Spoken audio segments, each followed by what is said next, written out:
Do I have any limitations? There are two questions that you could be asking. The answer to that is no, but there's another question. Am I focused on limitations? Do I believe I have limitations? Do I believe I have limitations, or do I have any limitations, are two different questions. So which question do you think you're asking? You can be or do or have anything. So what you mean is, can I fly? Well, if you're willing to go in your dream state, you're not going to defy gravity. That belief in this environment is a stable, important one. So why are you wanting to test the limits of what you believe? So limitation is based completely on my beliefs. On your perception. On my perception. Completely. In regards to manifestation, I am ready to receive clarity on the balance between perfect words, my inner alignment's relationship with the vortex, yes, and my need to take intentional action. Yeah, perfect question. We want the intentional action to be inspired action, because just flipping it from intentional to inspired, let yourself be moved to act. Don't move out of a feeling of responsibility to make something happen through your action. That's why we're talking about getting into the receiving mode and then following the impulse, no matter how illogical it might seem. Because intention often doesn't need to, but intention often gets tangled up in your human thoughts, which is tangled up with your beliefs, where when you're in alignment and inspired to do something, that's that feeling of impulse, then your beliefs are out of the way and you've got clear sailing on the smoothest path. Really good. Want to go further with any part of it? Sometimes people think when they listen to us for a while that we are really teaching against action, because we're so heavy on, or so constant about vibration and alignment and meditation and so forth. And we are not at all about non-action. We think action is one of the most delicious parts of being physical, but being in alignment and then inspired action is, it's so satisfying. But when you're acting to try to compensate for the energy that you didn't align, that's hard work. And how do you find that balance? By acknowledging what you're doing that feels like struggle and what you're doing that feels like bliss, and noticing that it's not about subject, or that it doesn't need to be about subject. It's about alignment within a subject. Any subject could be struggle or bliss. Any subject could be struggle or bliss, and every subject can be bliss or struggle. And so it's just about continually harmonizing both, saying this is what I want to do, and simultaneously this is how I'm going to do it. You know, at what point do I open myself to the vibration, I meditate on it, but then at what point do I pull out the paper, put down the vision, and then enact it? It's so helpful when you realize that the process is 1, 2, 3 steps. There are more, 4 and 5, we talked about that, but 1, 2, 3, those are the steps that matter. Step 1 is you've asked, and step 2 is it's been answered, and step 3 is you find a way to believe that what you are asking for is. You find the satisfaction in it even before it manifests. So what happens, this is the way we'd like you to see it. So life has caused you, through its contrast, to want something, and it's vivid and it's real and it's done and it's present tense.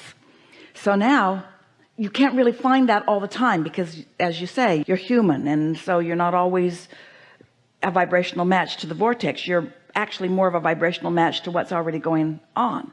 But now you know about this, and now you think about it from time to time, and now you've decided that you're not going to try to think your way there or talk your way there. You're just going to not talk your way away from there. So you quiet your mind on a regular basis, and you begin to experience the blissful state of a detachment. You've quieted your mind. Feels a bit like floating. Esther can't tell her nose from her toe. She can feel energy moving up her back. It moves about in different ways, but clearly she's not attached to her thoughts. She's detached from them. She can feel it. So then you're in that state, and then you're not trying to make anything happen. Whatever's happening is just fine with you. You're sort of in this attitude of willingness and trust. And then your meditation time is ending, and as you're coming out of it, you feel an impulse. Nothing very important, maybe important, but maybe not, just an impulse. And just for kicks, you follow the impulse and you have a nice time. And you do this consistently enough that you begin to expect that you're going to get more and more impulses, and they don't only have to come right after meditation. You get yourself into this place where Esther calls it, oh, the magic is happening again. And she knows it's not magic, but she calls it that because she can feel when she gets in a state of being where everything must cooperate with her, and is. And there's just this flow, smiles from people, and dogs that walk by, and birds that fly into her experience, and thoughts that come to her, and ideas that come to her, and most of all, feelings of well-being and exhilaration and passion and satisfaction that are moving through her. What most humans would call illogical. Then you accept that you are a steady receiver, and those impulses are real, they're wise, and they have payoffs. You obviously realizing the benefit of where you're at. So what we're getting at with this explanation is it's the difference between accepting that your life in step one is the true creative work. Don't like that, prefer that. Don't like rudeness, like niceness. Don't like confusion, like clarity. Don't like clutter, like things being in place. Don't like do like, don't like, do like, don't like, do like. So you've created, that's your creative process. That's when you were gathering up all the materials. That was your creative process. You've done it, and it exists, and it is done. And all of those components that you put there are cooperating with each other. And your inner being, that broader part of you, that you has attention only on that. So you meditate. Maybe it's because you can't think of anything else to do, or maybe we've convinced you that it would be helpful. You meditate, you let your vibration rise, and now you and you are one. Doesn't mean that everything that you will ever want will flow to you in this moment. That wouldn't be fun. Just enough for this moment, just what you're ready for in this moment, just the way we pick you from this crowd. Your desire is there, and we choose you relative to your readiness to receive. No point in having a long conversation that everybody gets it but you. Your readiness to receive it, that's the process. That's all there is. You created it in step one. Source tended to the creation, and law of attraction gathered the cooperative components and added big time, huge momentum to it. Ooh, that's why you can be or do or have anything you can believe you can be or do or have. But that believing part, if you're over here not believing because you've never done it before, you've never beat it or halved it or doed it before, so why would you believe it now? Well, you got to let that part become dormant for a little bit, and let your vibration rise to the part of you who knows your creator, who remembers who you are, who knows what's possible. And then your inner being just feeds you through impulses, whatever you're ready for the most blissful unfolding of delicious life experience that you could ever dream for.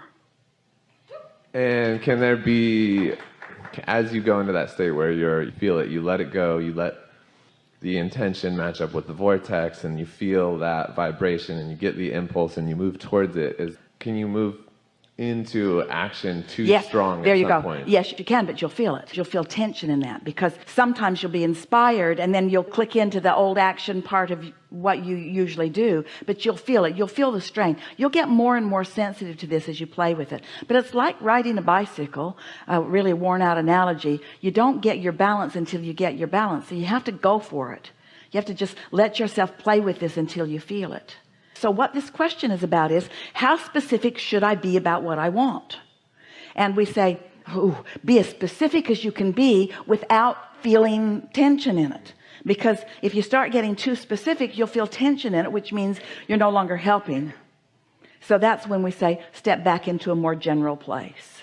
Be as specific as you can be. What a wonderful question. How do I know when to turn on the gas? When you've found your balance. If you haven't found your balance, don't run. But once you've found your balance, then you'll be inspired to do all kinds of things that you might not do when you don't have your balance. You just have to play with it. You just have to play with it, and before long you'll know right where you are all the time. And you'll find yourself saying, maybe a friend who every time that friend calls and says let's do this, you always say okay, and you drop everything and you go.